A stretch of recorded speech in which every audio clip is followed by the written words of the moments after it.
Hello, I'm Marcin and you're watching News in Depth. The US Congress aims to introduce significant amendments to the national security strategy presented by Donald Trump's administration. Now, what does it mean for Europe's security? And to discuss it, we're joined by TVP World's Europe editor, Marcin Zaborowski. Good afternoon, Marcin. Good afternoon. Thank you for having me.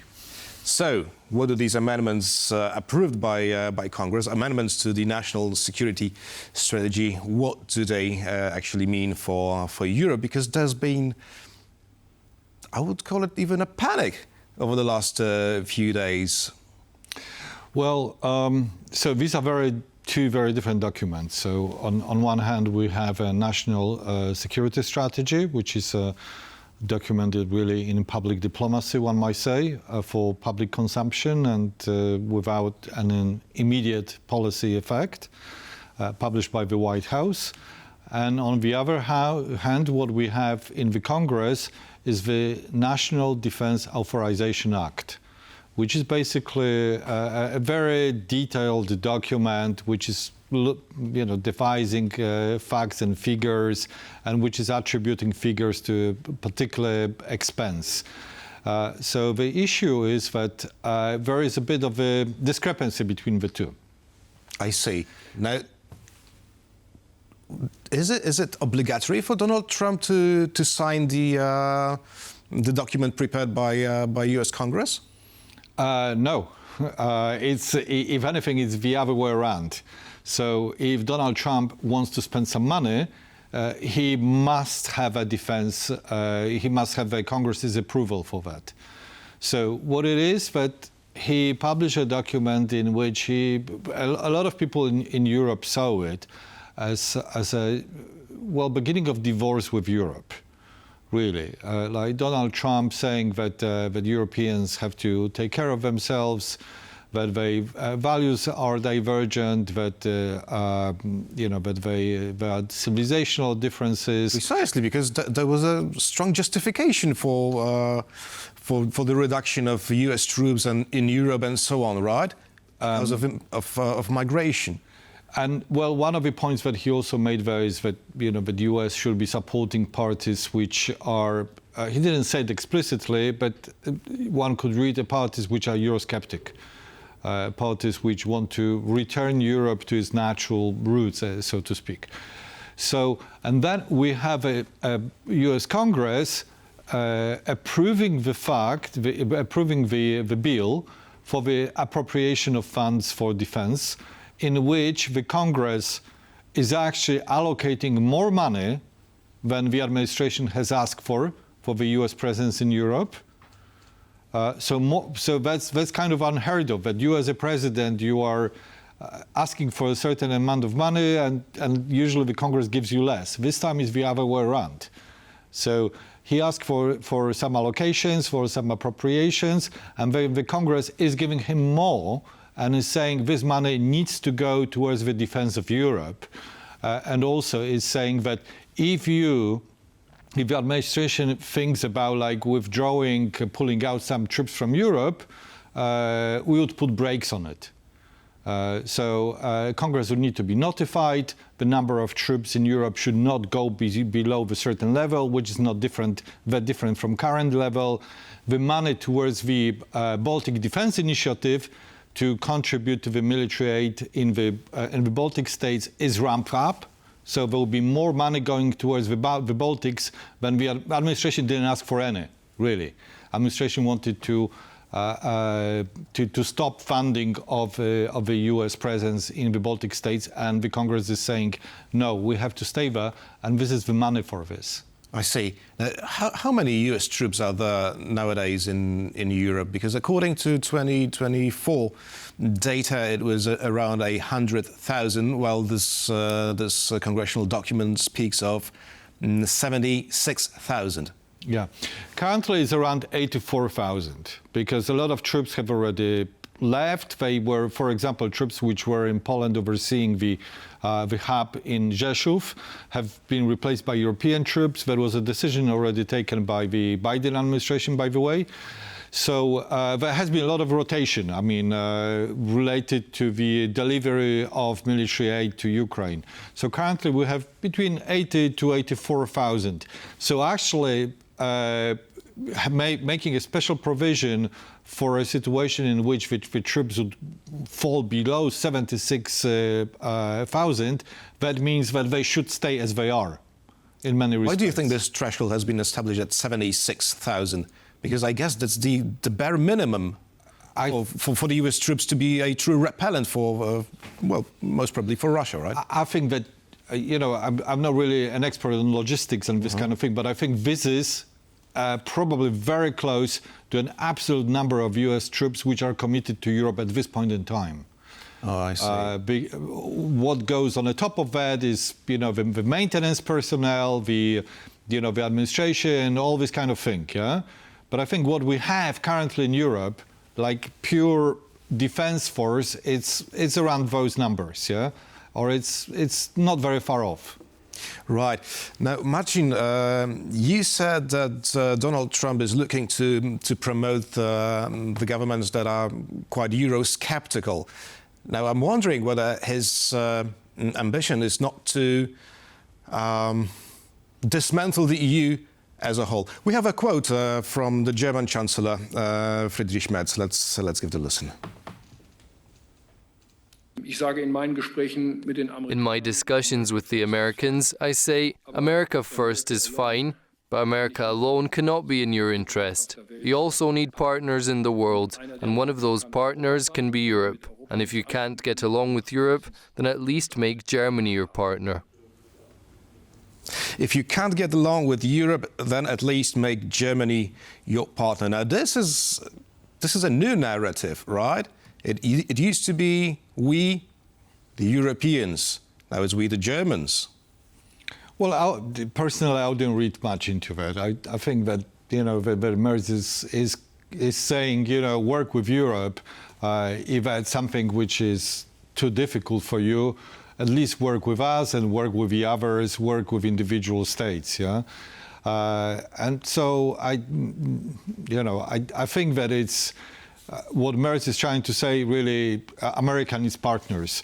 And it's clear when you look into the trade figures, when you look into the economic figures, I think that Trump's administration is underestimating European economic might.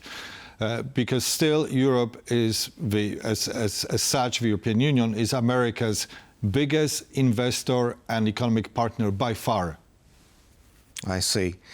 Now, talking about NATO troops in Europe, why is it so important for the American congressman to have the NATO military supreme commander in Europe to be this position still held by the American, well, any American general? So this is one of the provisions of the congressmen and congresswomen amends into that bill, which has been just approved. One of these amendments says that the position of the Supreme Allied Commander must remain in American hands.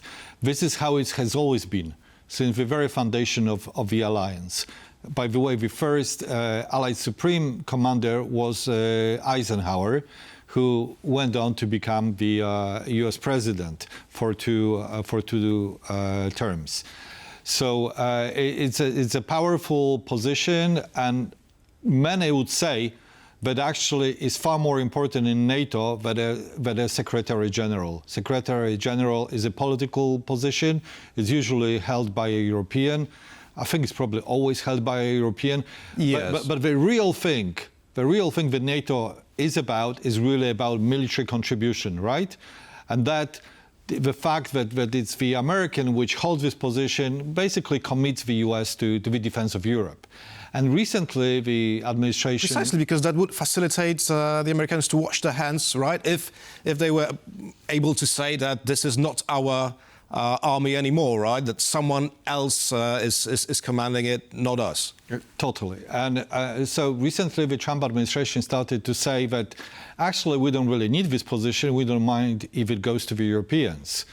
And you can imagine the situation in which, for example, you have a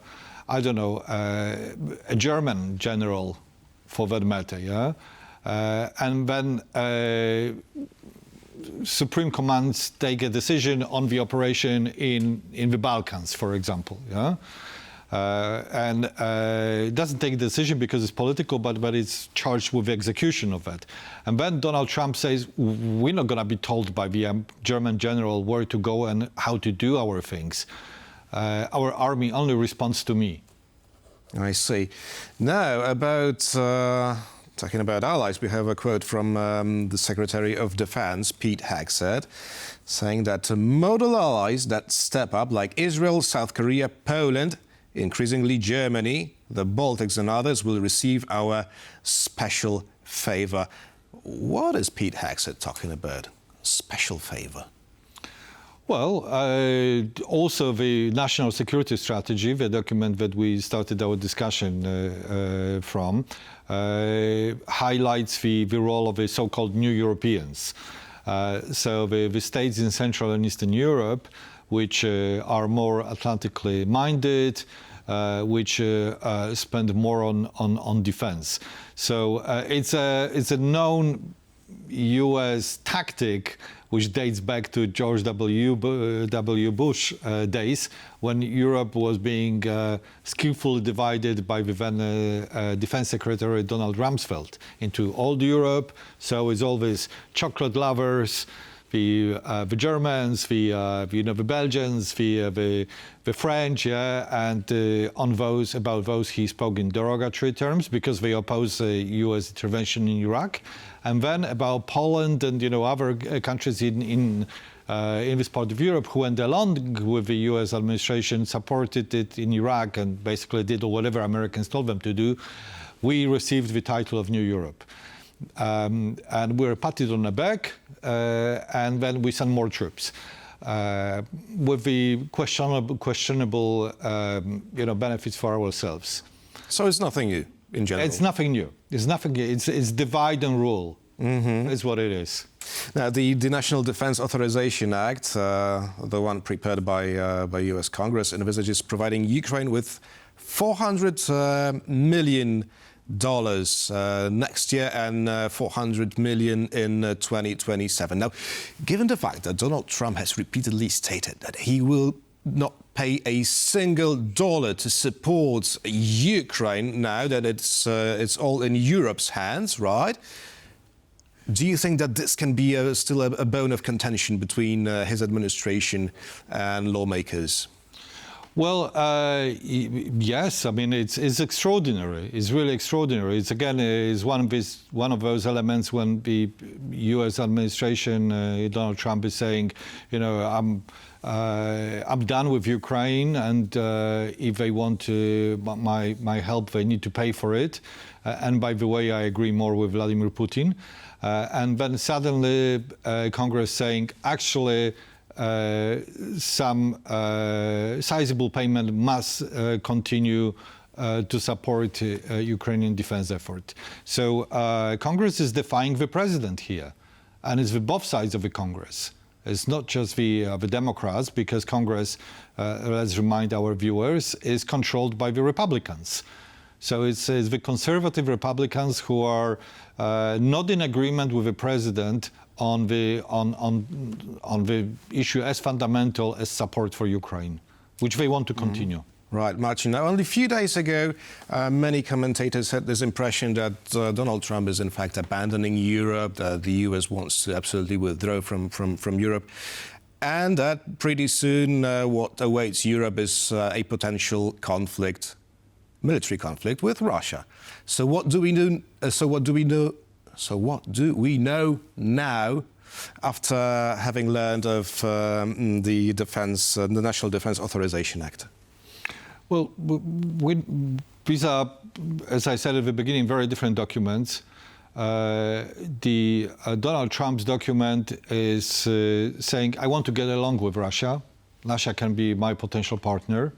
And I like the world of big powers with whom I can do deals. Yeah? Those in between big powers, we don't care. Yeah? That's kind of, It's not explicitly, but implicitly it seems to be there. Whereas the National Defense Authorization Act, which is far more important in my view, because it's about concrete money to concrete operations, concrete troops presence and so on, is maintaining the role of the United States in Europe and beyond Europe to the point that we have always known. It's the United States which is engaged, it's the United States which is internationalist, it's the United States which is faithful to its alliances, and who is helping its allies in various parts of the world. But do you really feel that NATO is as strong as it used to be only a year ago? That NATO is as strong as it was? Well, look, I mean, in many respects, it's stronger. I mean, given the political tensions between Europe and the US. I mean, that's the paradox of Donald Trump.